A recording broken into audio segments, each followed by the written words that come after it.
jati diri atau mungkin bisa dikatakan aslinya Kang Jalal itu ya guru, pendidik, aslinya beliau. Baru kemudian label-label lain bisa kita menarik aslinya. Ya, aslinya beliau itu pendidik. Karena ternyata memang sejak usia sangat muda beliau itu udah jadi guru. Iya. Dan juga dari keturunan guru-guru ya, kiai, pengajar lah pada umumnya. Dan yang menarik kemudian misalnya bahwa bertemu dengan istrinya pun juga dalam konteks belajar mengajar. Jadi beliau adalah sosok yang mencintai ilmu, mencintai pendidikan, ya, sepenuh hati dalam memberikan apa yang beliau tahu. Dan mencintai anak-anak muda ya. Dan mencintai anak didik, terutama yang muda. Dan itu semua adalah modal dasar bagi seorang untuk menjadi pendidik.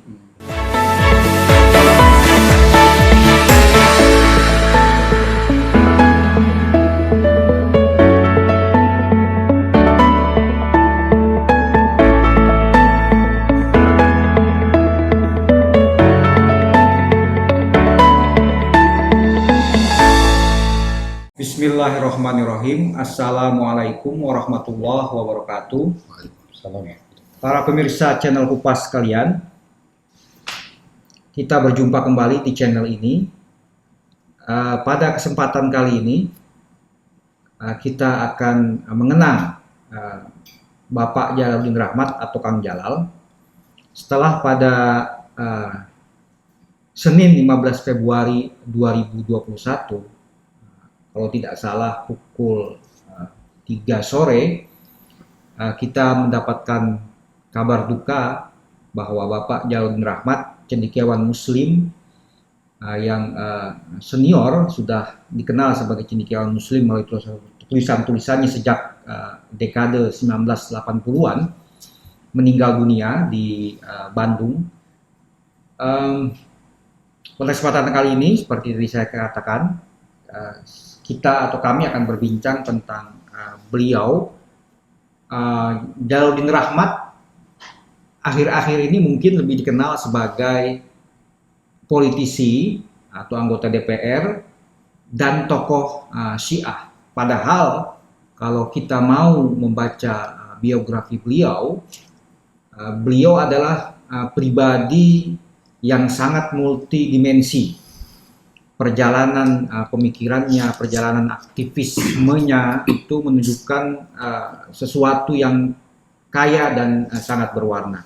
Baik, telah hadir di hadapan kita atau di hadapan saya Ustadz Musa Kazim. Ustadz Musa ini sudah lama mengenal Kang Jalal. Mungkin Ustadz bisa ceritakan bagaimana antum mengenal Kang Jalal, interaksi antum, kesan pribadi antum terhadap beliau.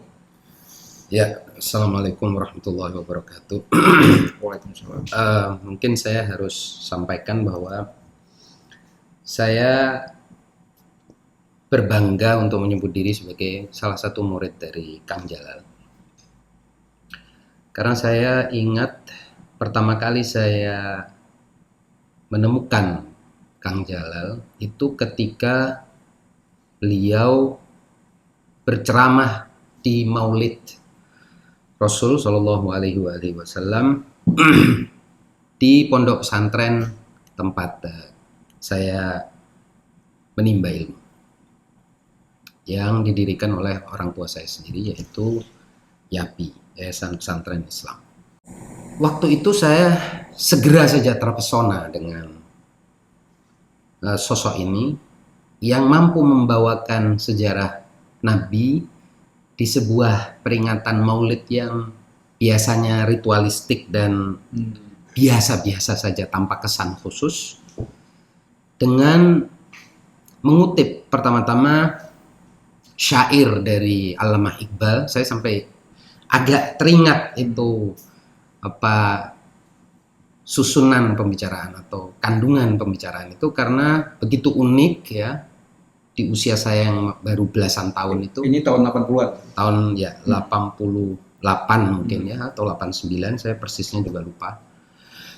Lalu setelah mengutip Allamah Iqbal, beliau kemudian mengutip Thomas Carlyle, dan juga kemudian mengutip Will Durant, yang semuanya itu menuturkan sosok baginda Rasul Shallallahu Alaihi Wasallam yang ketika itu bagi saya memberikan perspektif yang khas dan unik, yaitu bahwa Rasulullah itu sosok yang sederhana dan dengan segala macam kesederhanaannya tapi mampu mengubah dunia, mencetuskan revolusi terbesar dan peradaban yang salah satu menjadi peradaban terbesar dari gurun pasir yang relatif tidak memiliki imperium, kerajaan besar, tanpa persenjataan, tanpa kekayaan yang berarti dan lain sebagainya. Jadi beliau mampu memberikan perspektif tentang Rasul yang menurut saya unik dan khas seorang ilmuwan yang banyak mengkaji tentang sejarah dan bagaimana mempresentasikan Rasulullah itu sehingga mampu menarik minat publik atau khalayak yang ketika itu mendengarnya. Sejak itu kemudian saya mencoba untuk mengenal beliau lebih jauh dari tulisan-tulisan. Kalau tidak salah waktu itu beliau juga sering menulis di buletin, juga menulis di media massa. Sampai kemudian saya menemukan 2 buku beliau, yaitu Islam Alternatif dan Psikologi Komunikasi, yang ini beda jurusan ya, satu tentang keislaman, satu lagi tentang pengetahuan umum. Nah, lalu pada akhir 89 saya berkunjung ke rumah beliau dan dalam pertemuan yang pertama kali itu pun beliau juga sudah mampu membetot saraf-saraf kekaguman saya gitu. Dengan bertanya tentang nama saya, kemudian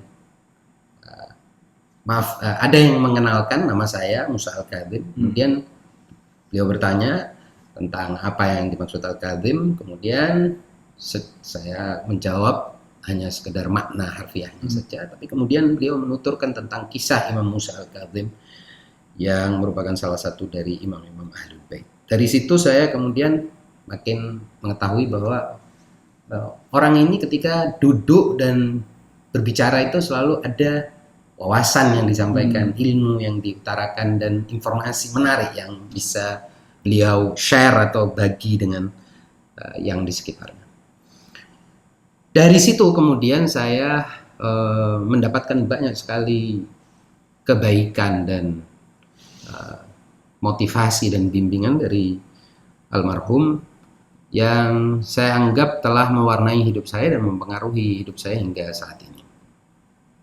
Di antaranya adalah setiap kali beliau berceramah itu saya selalu ngikutin bagaimana sih cara beliau menyusun, mulai dari pengantar, kemudian menyisipkan canda tawa, lelucon-lelucon segar, kutipan, meramu, pandangan-pandangan barat dengan pandangan Islam, melompat dari literatur klasik, literatur barat, kemudian dari konteks historis yang nunjau di sana, dan aktualisasinya dalam kehidupan modern atau kontemporer, yang menurut saya memang kalau dilihat sebagai sebuah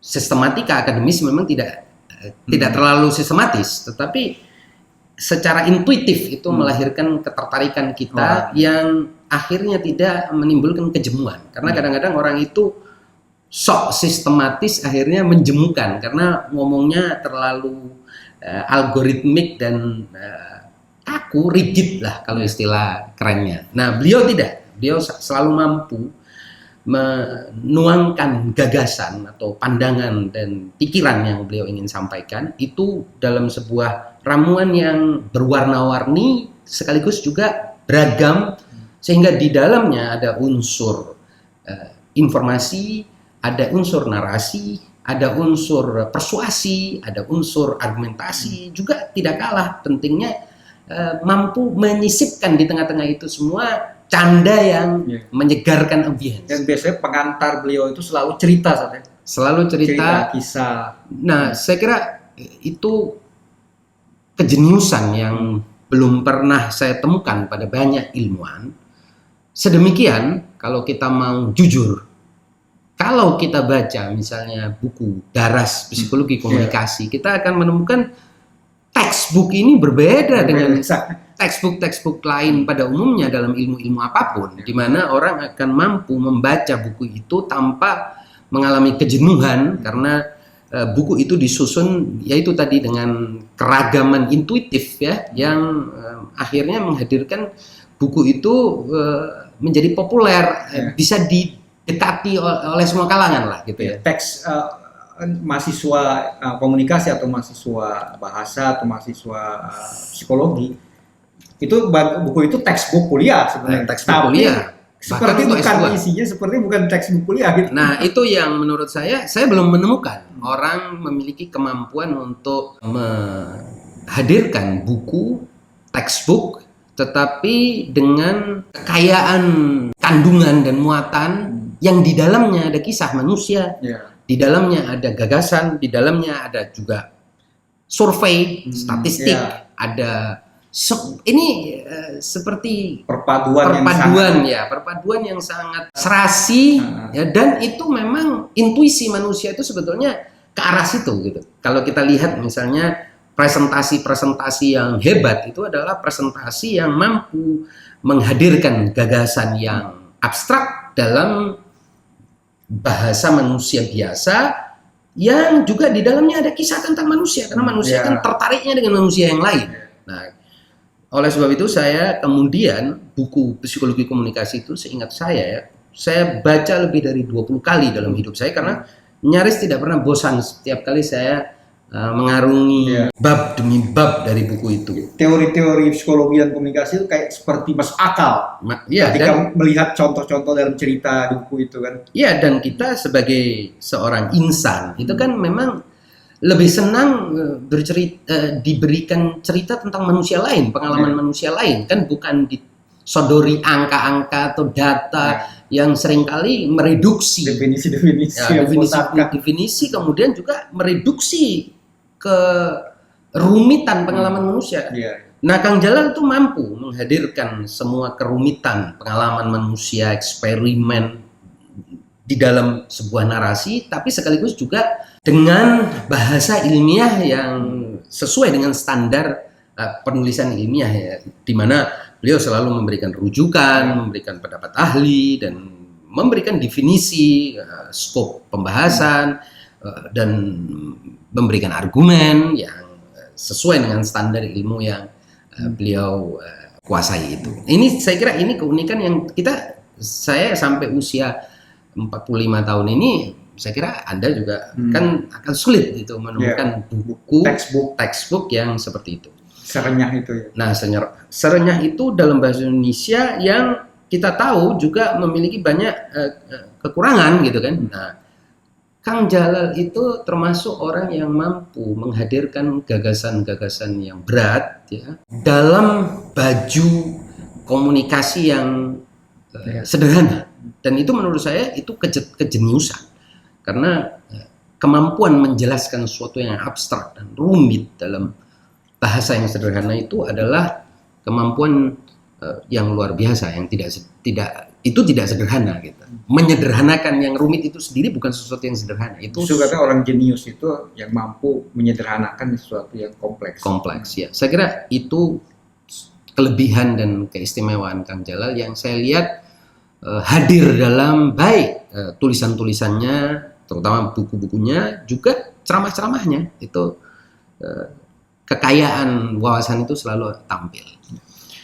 Nah, kelebihan lain dari Kang Jalal yang tidak pernah saya lupakan itu adalah minimal untuk pribadi saya itu adalah dorongan beliau dan motivasi beliau untuk saya maju dan memperkaya wawasan, belajar lebih jauh, dan memberanikan saya bahkan untuk mengajar di usia sangat dini ketika itu. Jadi pertama kali saya ketemu itu, saya modal bahasa Arab sangat sederhana, apapun yang saya ketahui dari pesantren itu semuanya serba sederhana ketika itu, usia saya masih 14 tahun. Itu beliau memberanikan saya untuk mengajar sorogan, ya, mengajar sejumlah mahasiswa dan dosen 14 tahun usia SMP ya. Iya, itu beliau yang mendorong saya untuk mengajar sejumlah mahasiswa, bahkan dosen, ya, mahasiswa dan dosen mengajar sorogan atau baca kitab gundul gitu ya, tatbik. Yang waktu itu saya ogah, tapi Pak Jol bilang enggak bisa kok. Akhirnya saya ingat waktu itu akhirnya saya membaca buku Al-Adab Al-Ma'nawiyah Lis-Shalah karya Imam Khomeini dan sama-sama berdiskusi, dan kebetulan ada juga yang di situ dosen dari atau mahasiswa dari IAIN yang akhirnya kita diskusi soal nahwu, shorof dan lain sebagainya. Dan tidak lama setelah itu juga Kang Jalal memberikan saya kesempatan di usia saya yang sangat muda itu untuk berangkat studi ke Iran, dan di sana pun beliau yang memberikan rekomendasi yang akhirnya saya anggap itu semua adalah wujud dari kebapaan dan ekspresi dari kebapaan beliau, perhatian beliau terhadap saya yang adalah seorang santri yang tidak punya apa-apa ketika itu. Dan waktu di Iran pun kemudian Kang Jalal itu memberi saya kesempatan untuk menerjemahkan buku misalnya.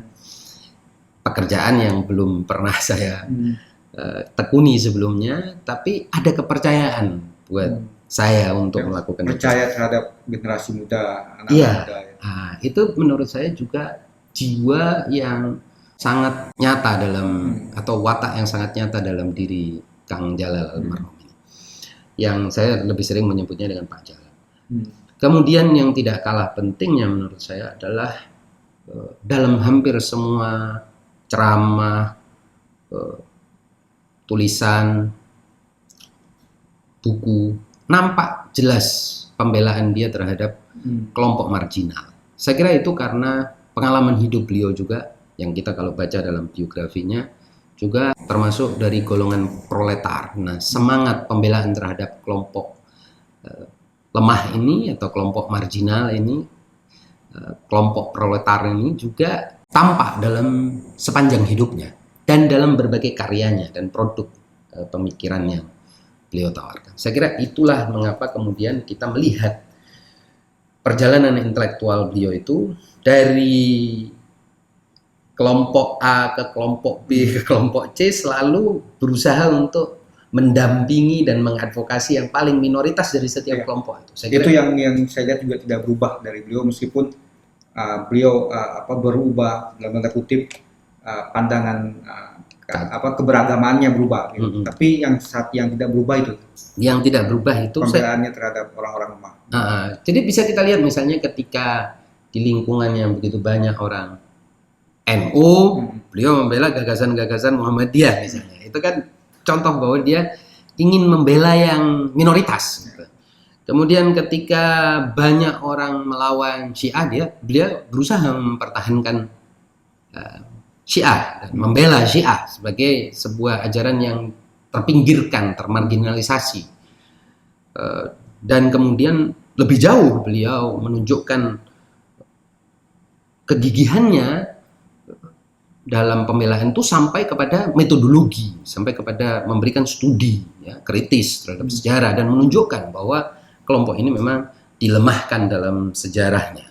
Saya kira semangat pembelaan terhadap yang lemah itu terus terlihat dalam sepanjang karir intelektual, sosial, bahkan pun ketika beliau berpolitik juga hal yang sama beliau tunjukkan dan beliau konsisten di itu. Ya. Seperti tadi setelah saya sampaikan di awal, Kang Jalal ini karakter yang multidimensional. Satu hal yang menarik dari kehidupan Kang Jalal, kalau kita membaca biografinya secara online, kita belum ada biografi lengkap beliau yang ditulisnya di buku, adalah perjalanan pemikiran, taruhlah pemikiran keberagamaan beliau, bagaimana beliau dari aktivis anti takhayul, bid'ah dan khurafat, beliau waktu itu mengatakan aktivis Persis dan Muhammadiyah, berantem dengan kiai NU di kampungnya sampai rebutan masjid, lalu berubah menjadi aktivis atau pendebat soal fikih yang sangat fikih oriented, dan belakangan gandrung terhadap tasawuf. bahkan menulis buku yang mengatakan bahwa kita harus mendahulukan akhlak, bahwa akhlaklah pemersatu umat, kita tidak mungkin mempersatukan fikih, jadi dahulukan akhlak atas fikih. Menarik ada perjalanan spiritual yang atau pemikiran yang sedemikian rupa dari Kang Jalan. Mungkin antum ada komentar. Ya, saya kira itu tadi.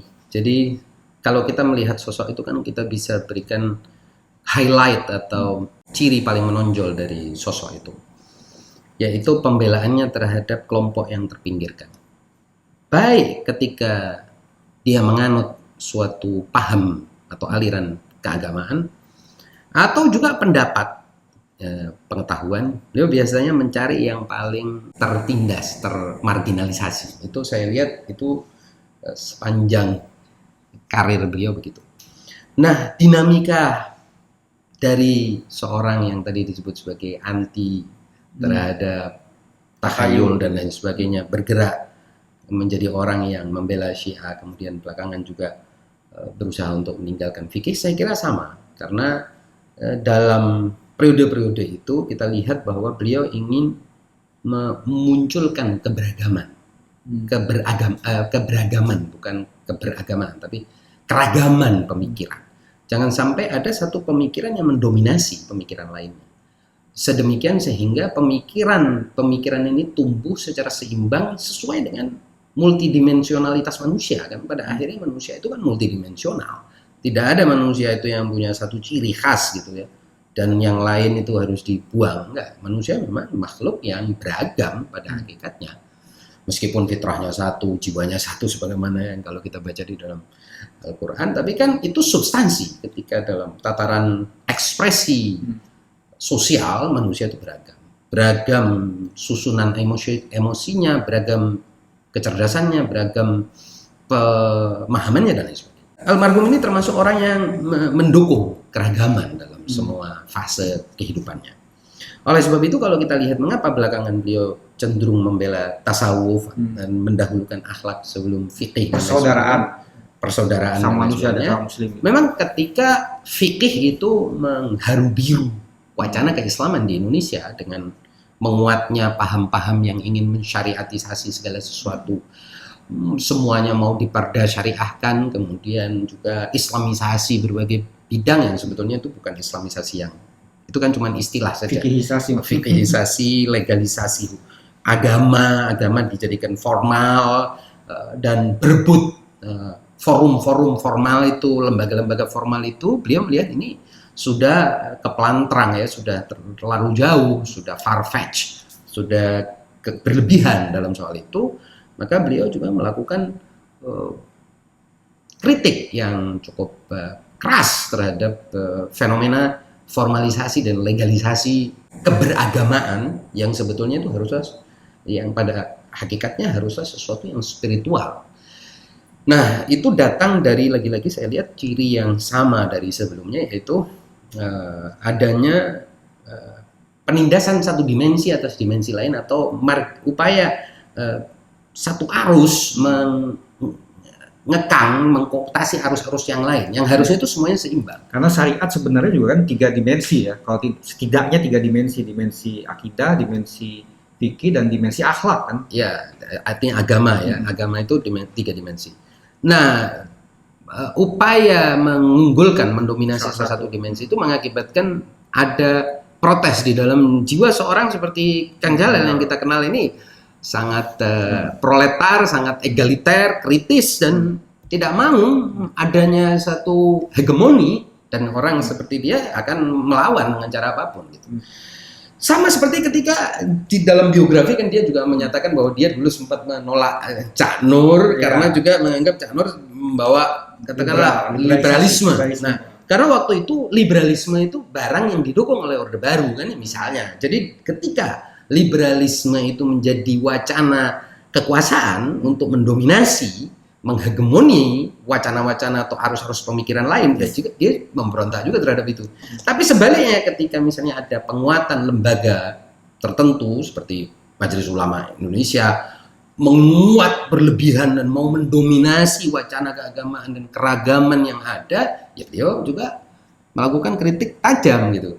Makanya peluru beliau arahkan kepada fikihisasi atau syariatisasi itu yang tujuannya adalah nggak semua hal perlu fatwa, nggak semua hal harus dilegalisasikan menurut hukum Islam, dan Islam nggak harus diformalisasi. Islam itu substansi. Nah, itu saya kira kritik. Nah, tetapi memang pada akhirnya ketika orang sudah masuk ke tasawuf seperti Kang Jalal dan masuk dalam wacana cinta ilahi dan lain sebagainya yang kita kemudian temukan pada sosok Kang Jalal dan pemikiran-pemikirannya, beliau telah masuk ke sebuah lautan tak bertepi. Artinya ini samudra tak bertepi dan beliau tidak akan keluar dari situ kecuali dalam wujud yang lebih otentik dan sejati. Saya kira itu yang beruntung beliau akhirnya sampai pada wacana yang memang paling paripurna dalam Islam itu. Ada satu kutipan menarik dari buku beliau, Dahulukan Akhlak di Atas Fikih, yang mungkin Ustadz Musa bisa elaborasi. Beliau ingin membantah bahwa ini semacam promosi meninggalkan fikih dalam konteks kita nggak usah sholat.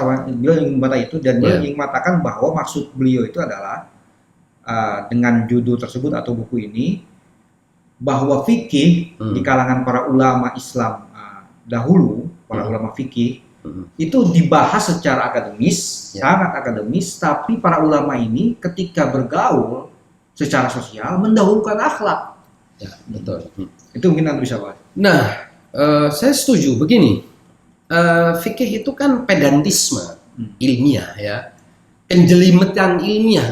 Nggak semua orang harus memasuki wilayah itu, dan mungkin yang mau masuk ke wilayah itu ya orang-orang tertentu saja. Dan tidak kurang dari fuqaha ketika mereka bergaul, mereka tetap mendahulukan akhlak, yaitu interaksi sosial yang menjamin harmoni, persaudaraan, persatuan, kedamaian, dan lain sebagainya. Bukan pendapat legalistik, pedantik dia. Karena itu pada akhirnya cuman perdebatan ilmiah, dan itu adanya di forum-forum ilmiah. Di ruang terbuka, ruang sosial yang sangat beragam, seperti ada yang awam, ada yang intermediate, ada yang advance. Ini ya kita harus bicara dengan bahasa kebanyakan orang. Saya kira itu kebijakan, kearifan yang dimiliki oleh ulama yang hakiki, ya. Fuqaha yang hakiki pun begitu. Dan fuqaha yang hakiki juga fuqaha yang betul-betul advance, ya, dia sama seperti yang dikatakan oleh Kang Jalal. Mereka enggak gagah-gagahan membenarkan pendapatnya sendiri. Nah, menurut saya mereka yang justru kebanyakan dangkal. Ini sama seperti ceritanya orang baru masuk perguruan silat, kalau baru sabuk putih, ya, itu biasanya memang petantang paling jagoan, yang merasa dirinya paling hebat. Tapi setelah orang ini naik pangkat, sabuk hitam, barangkali setelah itu dia menjadi pengajar dan sebagainya, justru nggak tertarik untuk bertengkar dengan siapapun. Pada akhirnya buat dia ya silat, karate. Pada akhirnya kan itu cuma self defense, ya, bertujuan untuk bela diri. Namanya juga disebut seni bela diri. Dan nggak perlu memancing siapapun untuk menunjukkan kegagahan. Saya kira itu kedewasaan yang umum pada para ulama. Nah, Kang Jalal pun kemudian sampai kepada kesimpulan yang sama. Meskipun kita tahu misalnya dia juga mengakui dulu tuh dia kalau berada di suatu forum paling demen kalau bisa mengalahkan debat orang. Kebetulan saya juga menikmati dulu itu pengalaman ketika beliau di satu forum dengan Profesor Rashidi di Jakarta. Ketika itu beliau tuh paling lihai dan lincah dan tangkas kalau mematahkan argumen musuh itu, dan beliau orang yang kalau orang Jawa bilang ceplas-ceplos, termasuk siap membabat habis musuh.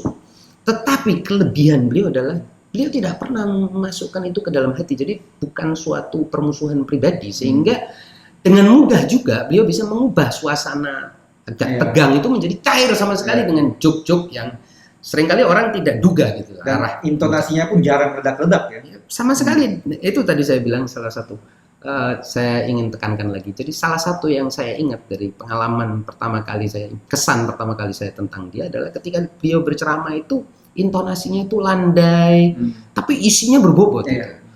tidak seperti orang yang intonasinya tinggi tapi tong kosong nyaring bunyinya. Kalau Kang Jalal itu kan memang mungkin karena latar belakang Sunda, jadi dia bisa membuat rangkaian kalimat itu landai tanpa ada aksentuasi yang berlebihan, intonasi juga cukup stabil, tetapi bobotnya, wah ini isinya kandungannya daging semua gitu, gizi semua. Nah, itu yang saya kira jarang dimiliki orang. Bahkan itu tadi saya kembali ingin menuturkan, ketika terjadi perdebatan yang cukup sengit dengan lawan-lawannya di sebuah forum, itu kan suasana katakanlah audiens itu kan cukup tegang, cukup terbawa gitu. Beliau bisa ice breaking yang mendadak gitu, spontan, itu jadi cair semua. Itu sering kali kita bisa dengar dari seorang Kang Jalal ya, dan tanpa beban beliau biasanya. Nah, saya lihat itu datang dari orang yang memang polos, tidak bisa itu dibuat-buat. Jadi orang yang memang apa adanya.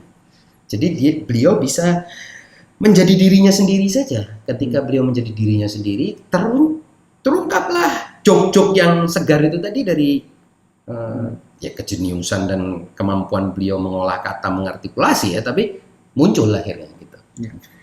Ya, dimensi lain Zat, yang menarik saya ingin antum komentari adalah dimensi pemikiran politik, sosial politik. Ya. Antum menyunting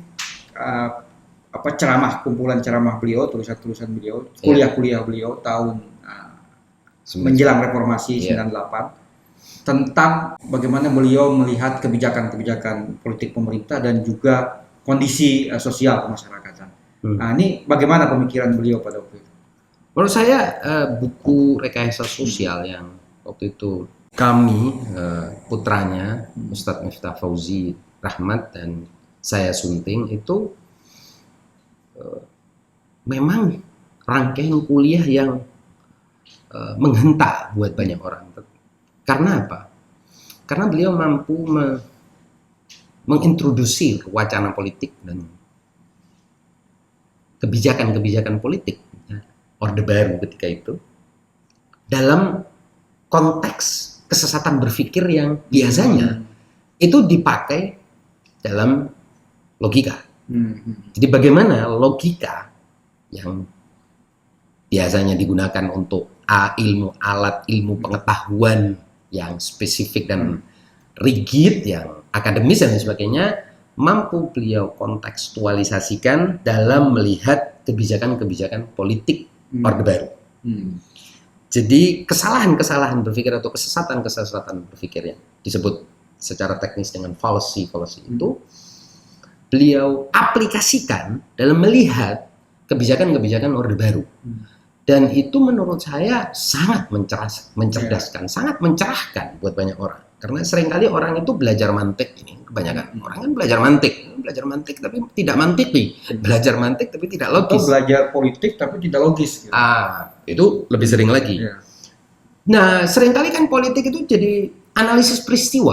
Nah, hanya analisis peristiwa. Kang Jalal itu mampu menyorot politik sebagai kebijakan, bukan sebagai peristiwa. Nah, karena ia adalah kebijakan, beliau mampu mengurut ke belakang kebijakan itu, kesalahan kebijakan itu dari kesalahan berpikir. Jadi lebih paradigmatik dan sistematis. Dan itulah mengapa saya anggap kuliah Rekayasa Sosial itu sebagai kuliah ilmu politik yang serius, bukan cuma sekedar. Mungkin Anda bisa ceritakan suasananya waktu itu sangat digandrungi. Ya, waktu kuliah-kuliah itu beliau sampaikan di Bandung itu banyak sekali yang datang, banyak sekali yang antusias para mahasiswa, dan saya kira banyak juga dosen yang hadir untuk mendengarkan presentasi-presentasi Kang Jalal yang ya biasa, seperti biasa. Beliau itu serius, bobot, isi kandungan kuliahnya berbobot, tapi gayanya santai, penuh dengan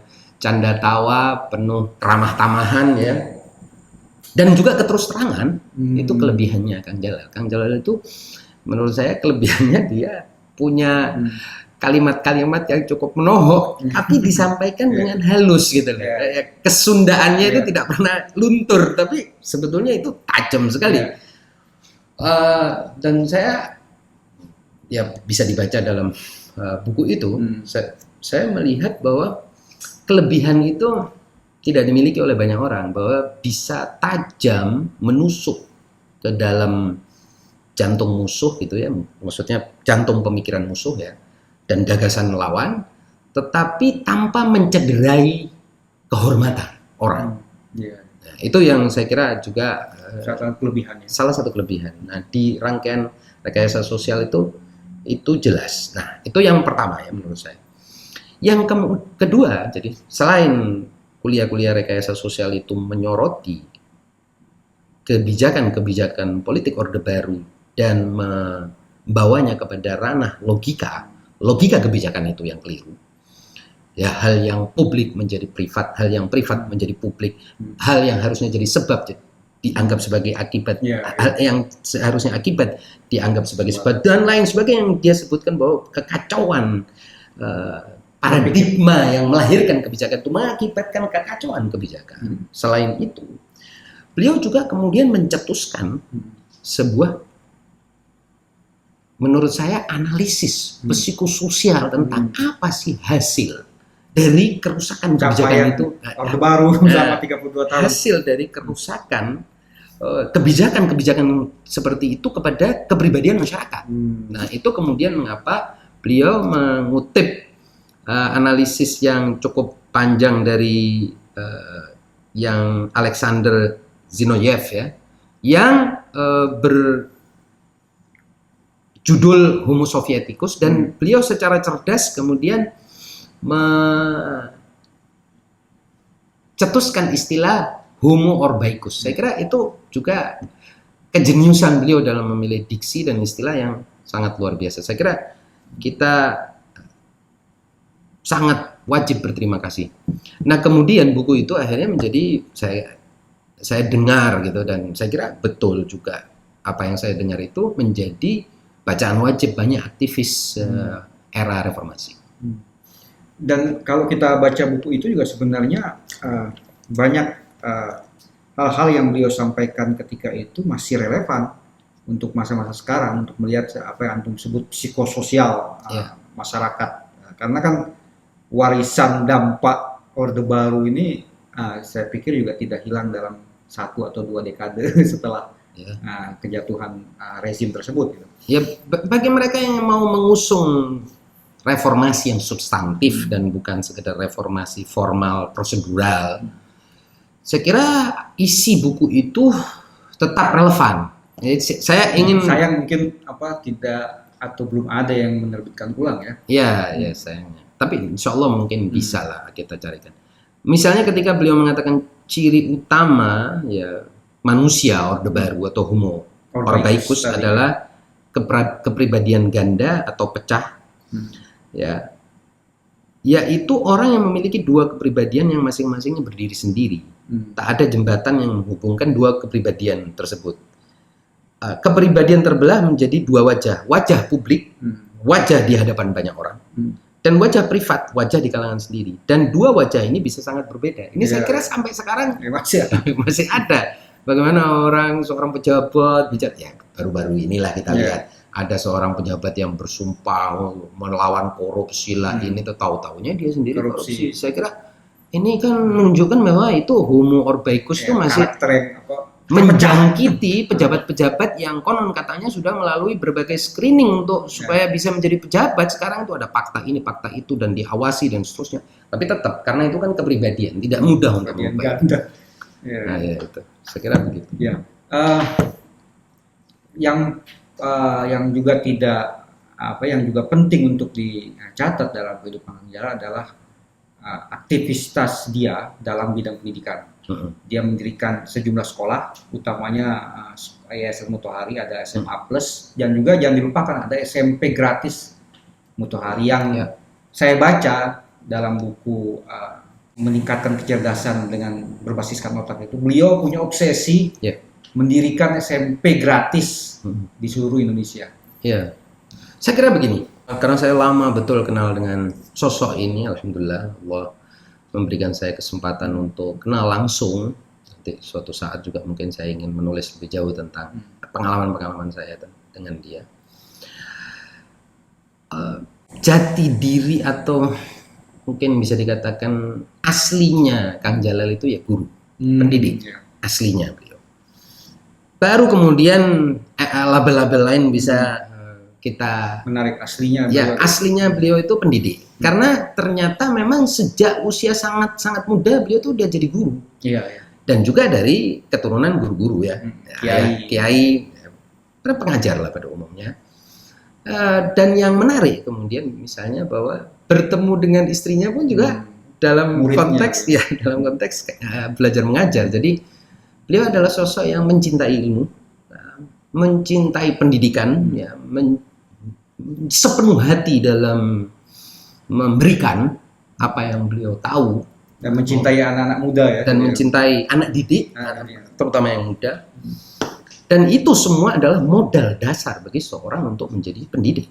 Ketika orang mencintai ilmu, mencintai sang murid, mencintai suasana pengajaran, tidak menjauhi pembelajaran dan tidak mengklaim apa-apa dari situ. Nah, beliau itu saya kira aslinya itu di samping tadi dimensi-dimensi lainnya dan label-label dan atribut-atribut yang mungkin bisa banyak beliau sandang, itu aslinya ya beliau itu pendidik. Maka dari itu setahu saya interaksi beliau dengan orang-orang dekat termasuk dengan anak-anaknya itu berkualitas edukatif. Jadi bercirikan pendidikan terhadap mereka, baik soal privat atau soal di dalam keluarga maupun juga di umum. Nah, karena itu wajar kalau beliau punya obsesi-obsesi pendidikan yang tinggi dan ambisi-ambisi di bidang itu yang mungkin insya Allah Ta'ala generasi selanjutnya, ahli warisnya, terutama putranya dan putra-putranya atau putri-putrinya juga bisa melanjutkan visi atau ambisi atau obsesi atau aspirasi ya lebih tepatnya aspirasi itu. Bicara soal guru, ada satu kutipan menarik mungkin yang perlu disampaikan juga di Rekayasa Sosial tidak salah, dan di buku soal otak itu kecerdasan itu beliau menulis bahwa paradigma kita memandang guru sebagai dewa. Jadi beliau mengutip ada dalam dunia perwayangan ada batara guru kan, tidak ada batara murid gitu. Jadi seolah guru itu dewa, murid itu budak gitu kan yang siap ditindas. Ini menurut dia harus diubah paradigma seperti itu. Iya, saya kira itu karena beliau memang orang yang egaliter. Tadi kita sudah sampaikan egalitarianisme, perlawanan terhadap dominasi, hegemoni, pembelaan terhadap kaum marginal itu ciri yang bisa merangkum dari karakteristik sosok almarhum ini. Yang kemudian beliau juga dalam pendidikan juga liberal kalau menurut saya. Tapi semangat utama, atribut utama kalau kita mau kupas lah semua yang lain-lain yang katakan atribut-atribut tambahan, kalau istilah filsafatnya itu yang aksiden-aksiden kita buang, ya substansinya ya Kang Jalal itu guru. Makanya beliau tuh banyak belajar, banyak membaca, banyak menulis ya, untuk menyumbang kepada audiens yang di situ dia anggap sebagai partner dalam pembelajaran atau rekan atau sahabat pembelajar dia gitu. Saya kira itu memang khasnya Kang Jalal. Yang tidak kalah pentingnya sebelum kita akhiri diskusi kita ini dan kenangan kita ya, kita mengenang sosok yang baik ini, saya ingin menyampaikan bahwa kecintaan sosok ini kepada Ahlul Bait alaihissalam itu jelas-jelas saya merasakan betul ketika beliau berbicara tentang Ahlul Bait, Rasul, derita dan musibah yang menimpa keluarga suci ini, itu saya merasakan betul bahwa dia seperti sedang menuturkan sesuatu yang betul-betul ya personal dan betul-betul mengusik sukmanya gitu. Dan beliau banyak menulis buku soal itu ya. Rinduan pada Nabi, Rinduan pada Nabi, betul, itu saya merasakan baik ketika beliau mengutarakan itu secara lisan maupun menuangkannya dalam tulisan. Saya merasakan beliau itu seperti sedang mencerabut apa yang ada di dalam hati terdalamnya, mencurahkan perasaan terhadap Nabi. Nah, itu keluarga sangat terlihat dari tulisan-tulisan, terutama ketika beliau berbicara tentang derita Ahlul Bait Yang saya ingat betul waktu saya mendengarkan pertama kali narasi Asyura beliau itu, saya terguncang karena bagaimana beliau mampu itu tadi memberikan flashback ya tentang apa yang terjadi 61 tahun di Hijriah atau 1400 tahun ya kurang lebih yang lalu itu, dan membawa suasana Rasul hadir dalam narasi Asyura itu menurut saya luar biasa, dan itu memang kekuatan yang tidak mungkin datang kecuali dari dalam hati seorang itu. Ya, bahkan dalam tulisan saya pun bisa terasa. Bisa terasa bukan sekali hanya ya. dalam berceramah atau dalam menarasikan. Betul ya. Yang terakhir, sebenarnya ini sesuatu yang disayangkan, tapi mungkin saya rasa perlu dikomentari adalah komentar-komentar yang tidak pantas, tidak layak dari seorang manusia, dari dia di media sosial tentang berpulangnya seseorang, walaupun itu adalah musuh kita atau mungkin orang yang tidak kita sukai, kan berempati kepada orang yang meninggal, kepada keluarganya. Itu kan akhlak yang paling dasar, tapi kita lihat tidak banyak, tapi menurut saya sangat disesalkan dan menurut saya sangat menyakitkan bagaimana beberapa orang menanggapi meninggalnya almarhum Kang Jalal ini dengan sukacita, bahkan dengan ya macam-macam, dengan kebencian. Ya, jadi itu memang degradasi moral yang sedang kita saksikan sekarang, terutama di era media sosial, yang dimana orang-orang yang sebetulnya sudah kehilangan, bahkan tadi Anda sudah sampaikan, itu saya kira tepat ya, standar minimal moralitas dan standar minimal kemanusiaan, yaitu menghargai kesedihan orang, menghargai orang yang telah wafat, menghormati mereka yang telah meninggal, itu sudah hilang juga gitu. Ya, gitu. Dan itu menurut saya musibah besar ya. Dan kebetulan kita sama-sama tadi melihat beberapa orang komentar di media sosial, di WhatsApp, di Twitter dan di Facebook yang bersukacita atas meninggalnya sosok yang kita cintai ini. Itu menurut saya betul-betul mendegradasikan dirinya sendiri, dan sebetulnya kita berkomentar itu sebetulnya berat ya tentang mereka, karena rasanya sudah begitu jauh jarak antara kita dengan mereka itu. Tapi kita kan mengajak mereka tetaplah, kalau masih bisa mendengar, kalau masih merasa diri manusia, ya adat semua manusia, akhlak semua manusia, apapun agamanya, apapun. Saya pikir itu akhlak yang sangat universal. Universal ya. Bahkan saya lihat juga binatang-binatang ini menghormati ya saudaranya atau kawanannya yang meninggal, dan saya kira anaknya. Saya kira itu, jadi kenapa kita harus mengumbar ya lebih buruk dari binatang, lalu mengumbar keburukan kita itu di hadapan umum, dan itu jadi dua keburukan, punya keburukan pribadi berupa sukacita terhadap kesedihan orang itu sendiri, kalaupun nggak diungkapkan itu sudah buruk, ini ditambah lagi diungkapkan, berarti kan dua keburukannya. Dan pengungkapan keburukan diri sendiri itu adalah suatu keburukan yang tidak kurang buruknya dibandingkan dengan menyimpan keburukan kita di dalam diri kita sendiri. Umpama misalnya kita iri sama orang, itu kan sebenarnya buruk, tapi mengungkapkan keirian kita, iri hati kita kepada halayak, itu keburukannya double. Jadi kita mengajaklah mereka untuk sadar dan tidak lagi melakukan hal-hal yang menjauhkan mereka dari itu standar minimum menjadi manusia. Terima kasih Seth atas cerita dan juga penjelasan antum. Para pemirsa sekalian, demikian sesi kita atau diskusi kita kali ini mengenang Bapak Jalaluddin Rahmat atau Kang Jalal yang meninggal Senin 15 Februari 2021 di usia 71 tahun. Demikian, kurang lebihnya kami mohon maaf. Jangan lupa untuk subscribe, like, dan beri komen di channel kami.